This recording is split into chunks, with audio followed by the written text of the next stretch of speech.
The first thing the town noticed about Lin Mei Rourke was not her face. It was the ring.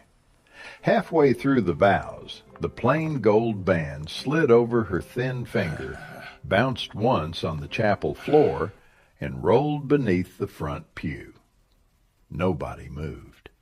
The preacher froze with his mouth open. The cattlemen in the back swallowed their laughter. And Elias Rourke, the richest rancher in that corner of the Wyoming Territory, stared down at the little circle of gold as if it had embarrassed him in front of God. Lin Mei did not blush. She did not cry. She simply bent, picked up the ring, and closed it inside her fist. She was 19 years old, small enough to disappear inside the shadow of Elias's black coat. He was 47, hard-faced, broad-shouldered, and known across 3 counties as a man who could buy land faster than other men could fence it. Everyone in Cinder Creek understood what they were watching. A debt had changed hands. A girl had been delivered. A lonely rancher had purchased a wife.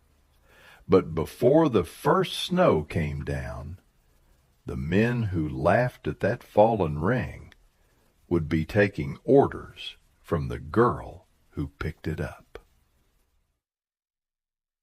The chapel was built from warped pine boards and stubborn prayers, pressed through the walls carrying the smell of dust, horse sweat, lamp oil, and wool coats that had seen too many summers. Lin Mei stood beside Elias without looking at him. Her dress was not bridal white.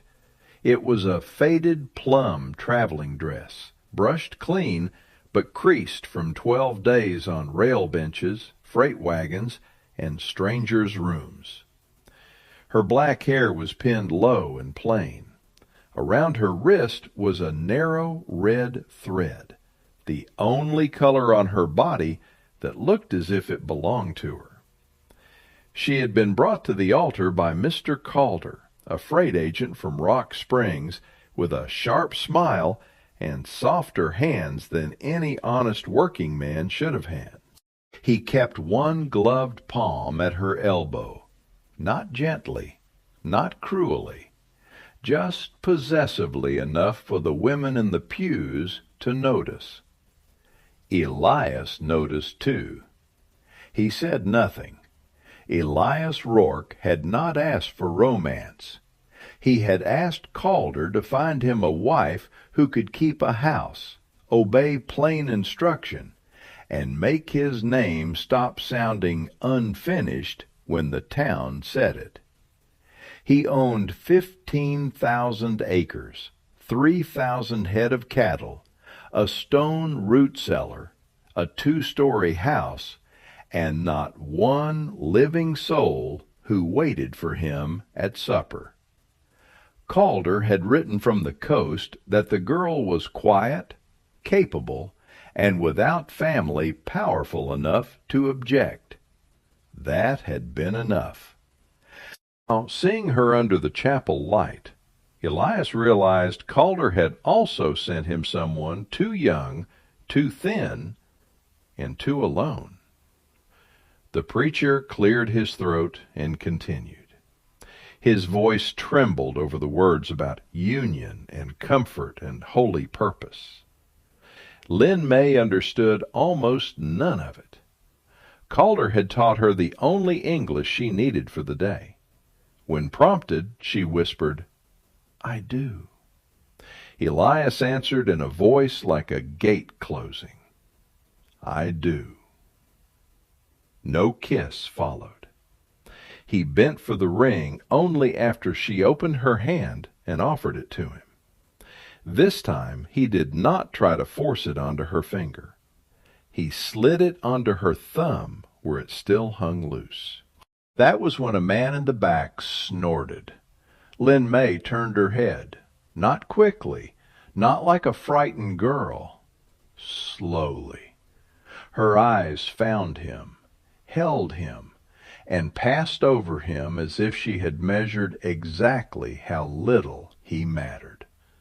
The sound died in his throat. Mrs. Whitcomb, the blacksmith's wife, would remember that look, not because it was angry. Anger would have made sense. It was older than anger. Tired, yes. Wounded, yes. But under it was something hard and narrow, like a blade kept hidden in cloth. Elias placed his hand at Lin Mei's back and guided her down the aisle. The town saw a cattle king leading home a purchased bride. Elias, though he would not admit it, felt the weight of that little gold ring in his mind all the way to the ranch. Rourke Basin sat 7 miles beyond Cinder Creek, where the land opened into brown grass, pale sage, and red stone ridges that caught the sunset like banked coals.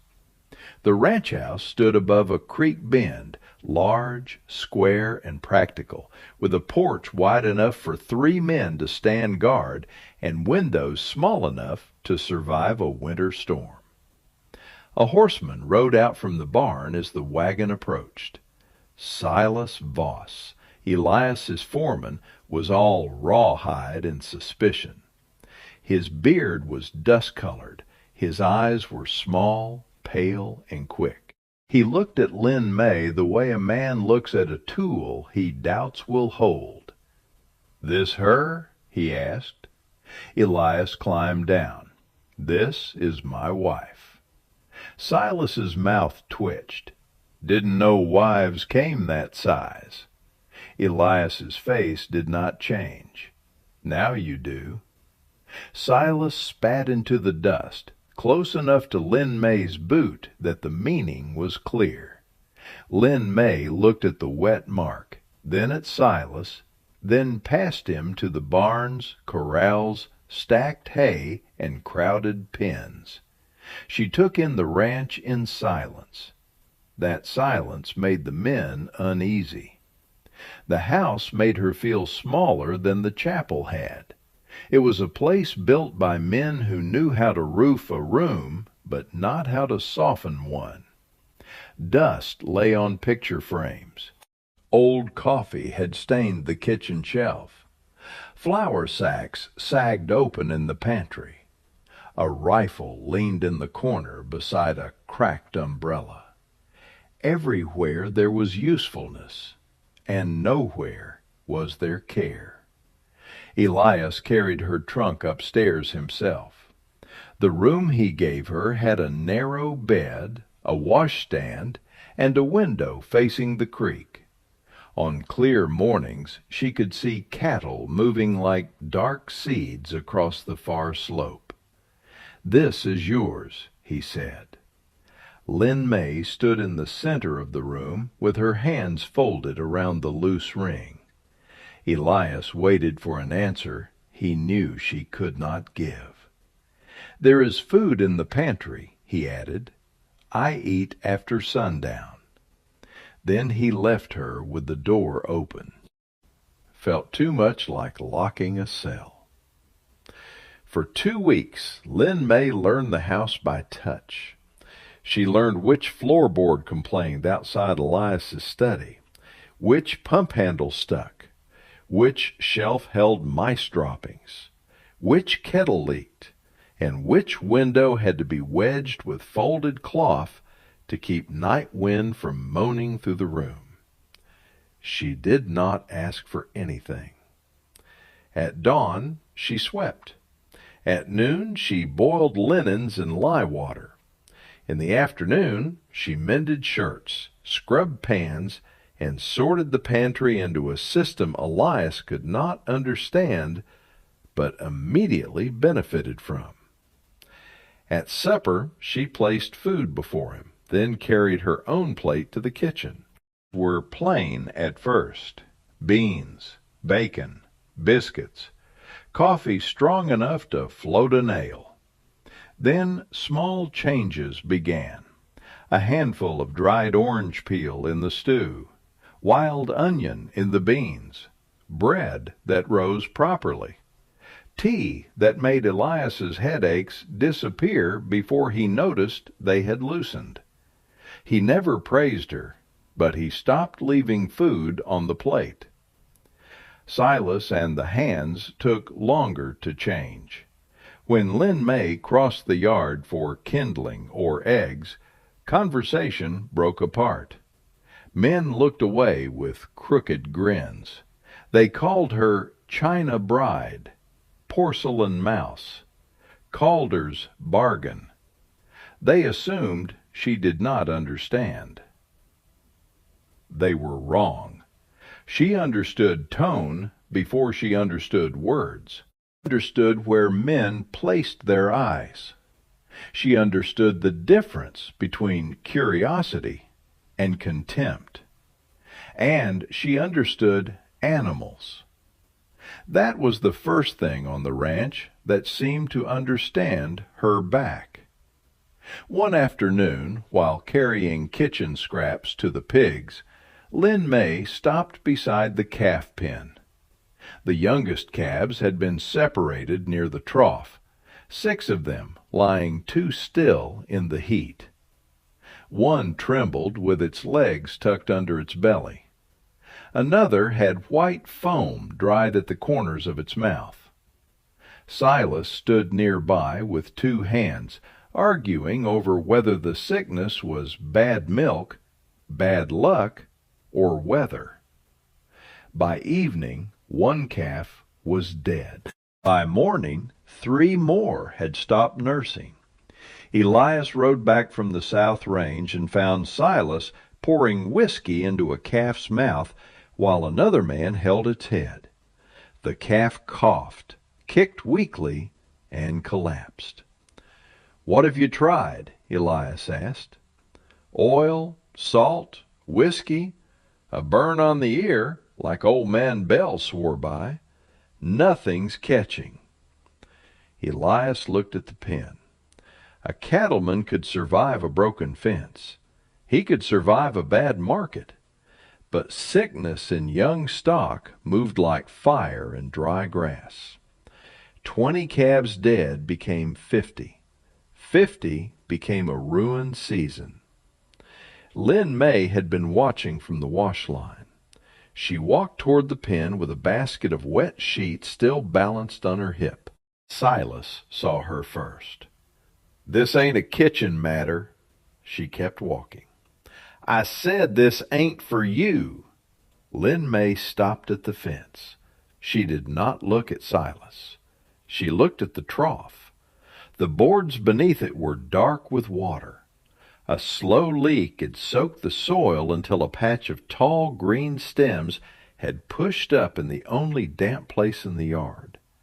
The plant had narrow leaves, small pale flowers, and roots that disappeared into the mud like white fingers. Lin Mei's face changed. Not fear, recognition. She set the basket down, climbed through the fence before anyone could stop her, and crouched beside the wet ground. Silas swore. "Get out of there!" Lin Mei pinched one leaf, lifted it to her nose, and recoiled. Then she stood and pointed at the plant. "No," she said. Silas laughed. "No what?" She pointed again, sharper. "No." Elias stepped closer. "You know that plant?" Lin Mei searched for the words. She touched the calf's mouth, then the leaves, then made a hard twisting motion over her own stomach. "Bad water," she said. Silas rolled his eyes. "It's ditchweed." Lin Mei bent, pulled one stalk from the mud, and snapped the stem open. A bitter, milky smell rose in the heat. The sick calf nearest her turned its head away from it. Elias saw that. More important, Lin Mei saw that Elias saw it. 3 quick steps to the trough and slapped the side of it with her palm. "Move," she said. Silas looked at Elias. "Boss, you cannot be serious." Elias's eyes stayed on the calves, then on the dark patch of wet soil, then on Lin Mei's face. The face was not pleading. It was certain. "Empty the trough," Elias said. Silas stiffened. "On her say-so?" "Empty it, scrub it, drag it to dry ground, pull every root out of that mud." The yard went quiet. Silas obeyed because Elias's voice left no room for pride. Lin Mei was already moving. She went behind the house, down toward the creek bank, and returned with her apron folded into a pouch. Inside were willow bark, dried mint from her trunk, and the clay-gray powder wrapped in paper. In the kitchen, she brewed and strained and cooled the liquid until the sharp smell of bark filled the house. No one mocked her when she came back with the bucket. They wanted to. But Elias stood at the fence with his arms crossed, and that stopped them. Lin Mei knelt beside the weakest calf. She did not force the animal's mouth wide. She wet a cloth, pressed drops at the lip, waited for the tongue to move, then did it again. Her patience made the men uncomfortable. They were used to rope, heat, pressure, and hurry.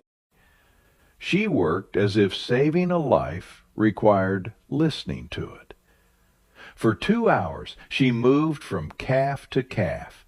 When the sun fell, Elias found her still there, dress muddy, sleeves soaked, a smear of bitter medicine on her cheek.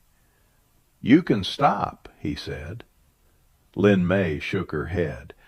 The weakest calf was breathing easier. By morning, it was standing. Not steady, not strong, but standing. By the 3rd day, no new calves were down. By the 5th, every sick calf had nursed. The men counted the survivors the way ranchers counted money. 19 calves that should have died were alive, each one worth enough to buy flour, boots, cartridges, or a month of wages. That nobody called her porcelain mouse where Elias could hear. A few stopped saying it at all. That evening, when Lin Mei carried Elias's supper into the dining room, he did not let her leave. "Sit," he said. She paused. He pulled out the chair to his right. The sound of its legs across the floor seemed louder than it should have. Lin Mei sat stiffly, as if a wrong movement might make the moment disappear. Elias looked at his plate, then at her. "How did you know?" She folded her hands. Words came slowly, each one carried across a wide river. "My father, village, pigs, goats, many sick, same smell." "Your father was a doctor?" Lin Mei shook her head, then nodded, then struggled. "Plants," she said, "animals, fever, baby, old people." He read leaves. Elias did not smile. He did not soften in any obvious way, but he understood work. He understood knowledge that came from doing a thing so many times the body learned before the mouth could explain. He understood the difference between luck and skill. Later, when Lin Mei went to bring in dried towels from the porch, Elias climbed the stairs to her room. He told himself he only wanted to see the books. That did not make it right. Her trunk sat at the foot of the bed. Inside were 2 spare dresses, a comb, a pouch of coins, a small paper packet of tea, and 3 cloth-bound books wrapped in oilskin. Elias opened the first book and forgot his excuse. Every page was filled with careful drawings, roots, stems, flowers, seed heads, bark patterns. Some plants he knew by sight: willow, yarrow, mint. Others he had ridden past his whole life and never really seen. Beside each drawing were columns of Chinese characters, neat as fence wire. On one page he saw the plant from the calf pen. It had not been a miracle. It had been a map. He closed the book gently, ashamed by the roughness of his own hands against something so precise. Small sound. Lin Mei stood there, towels pressed to her chest. For the first time since the chapel, Elias looked uncertain. "I should not have opened it," he said. She did not answer. He held the book out with both hands. She crossed the room, took it, and wrapped it again. Her movements were careful but not timid. Elias stepped aside to let her pass. From that day he stopped thinking of her silence as emptiness.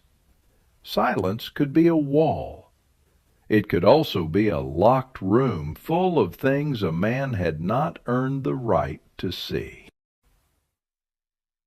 The ranch might have settled into a strange, workable peace if Harlan Pike had not ridden in at the end of September. Pike owned the Black Kettle spread to the east, though "owned" was a generous word. He held land the way a drowning man holds driftwood, hard and desperate. He was handsome in the polished way of a knife, always clean, always smiling, always somehow present when another man's misfortune could be turned into opportunity. He arrived with 2 riders and stopped below Elias's porch. "Elias," he called, "I hear you have a new doctor in the family." Silas stiffened near the barn. Elias came out slowly.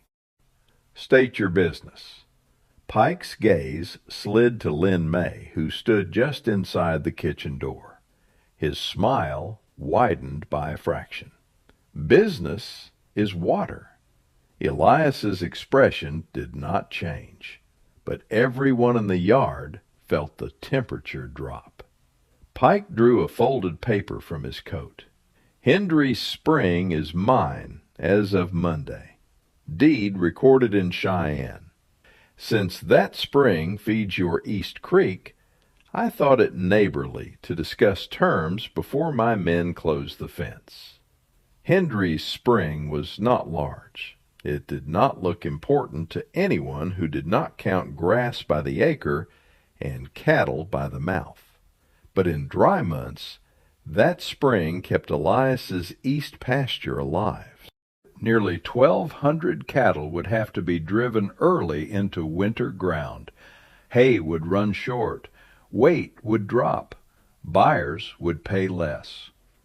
A rich man could bleed to death one practical problem at a time. That parcel was not for sale, Elias said. Pike shrugged. Everything is for sale when debts get old enough. His eyes moved again to Lin Mei. "Seems you know that." Elias took one step down from the porch. Pike's 2 riders shifted in their saddles. The moment held. Then Pike smiled, tipped his hat, and rode away. The first fence was cut 3 nights later. Nearly 200 head drifted into broken country before sunrise. Elias and every hand on the ranch spent 2 days finding them. One steer broke a leg in a wash and had to be shot. 3 calves vanished. Silas blamed thieves, wolves, weather, and finally Lin Mei, though even he seemed to hear how foolish that sounded once he said it. Then the creek changed. At first, only Lin Mei noticed. She knelt at the bank to rinse a kettle and froze. The water looked clear, but the smell beneath it was wrong. Sour, warm, rotten in a way running water should not be. She dipped one finger, touched it to her tongue, and spat at once. That night 2 horses refused their feed. By morning 5 cattle near the east pasture were glassy-eyed and staggering. Elias rode the creek line until dusk. He found no broken bank, no dead animal on his land, no spilled barrel, no proof. The water came onto his property already tainted. Pike had not raised a gun. He had raised a fence around the only place the truth could be found. That evening, Elias sat in his study with 3 maps spread across the desk and no answer on any of them. Rain tapped against the window. The house smelled of wet wool and lamp smoke. Outside, men moved restless horses under the shed roof. Lin Mei entered carrying tea. Elias rubbed his eyes. Not now. She put the cup beside the map anyway. Then she pointed to Hendry Spring. Elias looked up. Lin Mei opened one of her books to a page near the back. It showed water plants, leeches, hoof rot, and a drawing of a bloated sheep half submerged in a stream. She tapped the sheep. Elias went very still. "No," he said. She tapped the drawing again, then the map. Then she made a slow circling motion with her hand, showing water carrying sickness down through the land. A diseased carcass in a spring could poison a herd without leaving any mark where the victims drank. It was an old cruelty, and because it was old, it was hard to prove. A rancher could accuse. Men would shrug. By the time the law arrived, the evidence would be bones, mud, and denials. Lin Mei took Elias's pencil. On the edge of the map, she drew the spring, the fence, Pike's Cabin Road, and the ridge behind the Cottonwood Wash. Her lines were quick, spare, and accurate in a way that startled him. Then she pointed to the ridge. From there, a man with a glass could see the spring without crossing the fence. Elias stared at the path. It was ugly country, loose shale, dry gullies, no safe place for a horse if the weather turned. But it could be done at night. "Who showed you that wash?" he asked. Lin Mei touched her own chest. Elias felt anger rise before reason could catch it. "You went out there?" She did not lower her eyes. "When?" She held up 2 fingers. "2 nights?" She nodded. The room seemed to shrink around him. Pike's men would have shot first and invented the reason later. She knew that. Elias knew she knew that. "Do not do that again," he said. Lin Mei picked up the pencil once more. She drew a small house, then a ring around it. Then outside the ring, she drew a match flame. She pointed to the house, then to Elias, then to herself. Home. Then to the flame, Pike. Her meaning was plain enough to hurt. This was not his ranch alone anymore. Not because a preacher had said so, not because a gold ring had been forced into a ceremony, because she had worked inside its walls, healed its animals, learned its water, and risked herself for it before anyone had asked. Elias had spent 20 years believing that needing another person was the beginning of weakness. Now the only plan that made sense had come from the woman he had mistaken for helpless. He folded the map and put it in his coat. "Show me again," he said. For 2 nights Elias did not sleep. He took the ridge path alone, though not exactly as Lin Mei had drawn it. He refused to let her return, and for once she did not fight him. She packed dried beef, wrapped his field glass in cloth so it would not shine, and handed him a dark scarf to cover the pale line of his shirt collar. On the second night, under a moon thin as a shaving of bone, Elias saw lantern light near the spring. 2 of Pike's riders came through the brush with a mule drag between them.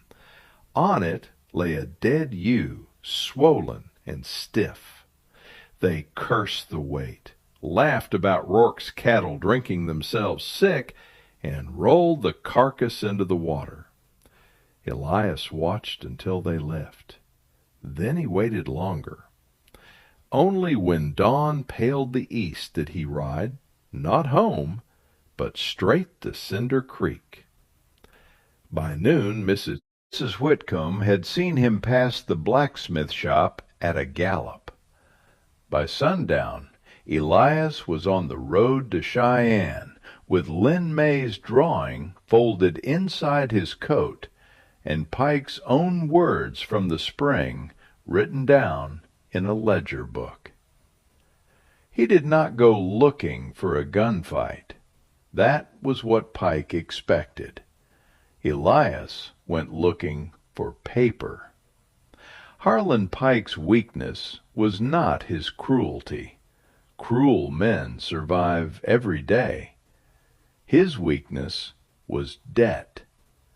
By buying Hendry's Spring, he had impressed the town and trapped himself in the same move. He had borrowed against cattle he did not fully own, land already mortgaged twice, and a freight contract that had failed before the ink dried. Elias found the banker who held Pike's notes. Then he found the supplier Pike had not paid.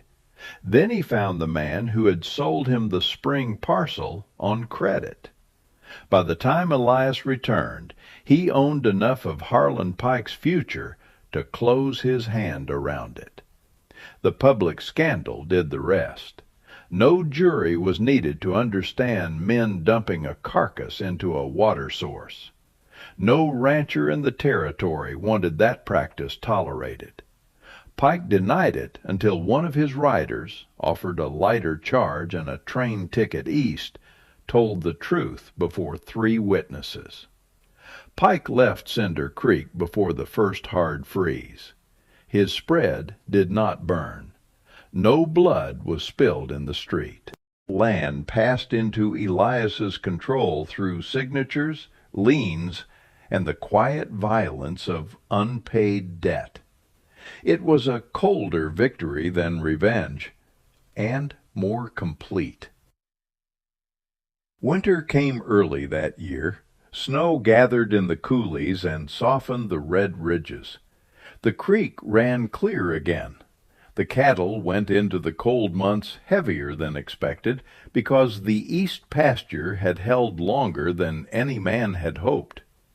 When Elias sold the first winter's steers, the price nearly covered the losses from the cut fence and the sick week combined. Silas Voss changed last.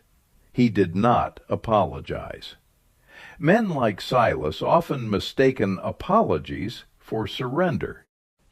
But one morning, Lin Mei found a bundle of clean willow bark laid beside the kitchen door, tied with baling twine. Later that week, a ranch hand brought her a cracked porcelain bowl from town because he thought she might use it for grinding leaves. Then another left a packet of sugar on the pantry shelf, no note attached. Small things. In a hard place, small things were how respect learned to speak before pride did. The house changed too. Not all at once. A red cloth appeared over the kitchen table. Dried herbs hung from the rafters where old cobwebs had been. Elias's ledgers shared a shelf with Lin Mei's plant books. The rifle remained in the corner, but beside it now stood a broom made from willow switches, better balanced than the one Elias had bought from town. At night they began to sit in the study. Elias would read figures from his ledger, slowly naming words in English. Lin Mei would repeat them, correct herself, and sometimes point to a number he had added wrong. In return, she opened her books and taught him the names of plants he had trampled his whole life without seeing. One evening, snow tapped softly against the windows, and the fire settled into coals. Elias held the book open to a drawing of a small white flower with dark marks near the center. "This one?" he asked. Lin Mei leaned closer. The fire lit the side of her face and caught the red thread still tied around her wrist. "For fever," she said. Then, after a moment, "Too much is danger. Small is help." Elias looked at the drawing for a long time. "That is true of many things," he said. She smiled then, not politely, not because she had been told to. It was small, but it reached her eyes. Elias reached into his vest pocket and placed the gold ring on the table between them. He had taken it to the smith in town. The band had been cut, narrowed, and remade. It was still plain, still gold, still the same ring, only now it fit. Lin Mei looked at it, then at him. "Done it sooner," he said. She touched the ring, but did not put it on at once. For a moment, Elias feared he had misunderstood everything. Then Lin Mei reached behind her neck and pulled out the leather cord where she had been wearing the old loose ring beneath her dress. It had rested there for months, no longer on her hand, not quite discarded, not quite accepted. She untied the cord, placed the old shape beside the new one. Then she slid the remade ring onto her finger. It did not fall. Elias let out a breath he had not known he was holding. In the chapel, that ring had been a bad fit, because everything about the marriage had been a bad fit.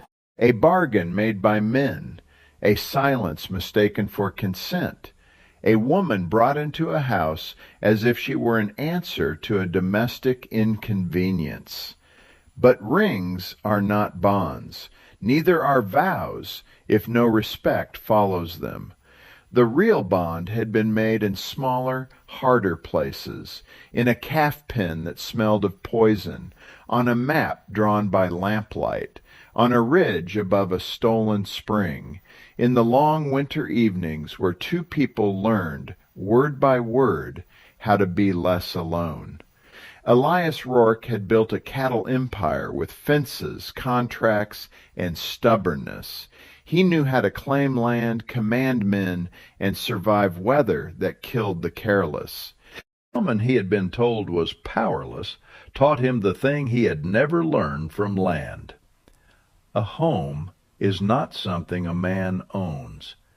It is something two people guard until trust has a place to stand. And by the time the snow covered Cinder Creek, nobody in Roark Basin looked at Lin Mei as Calder's bargain anymore. They looked at her as the woman who had read poison in clear water and saved everything that clear water could have taken.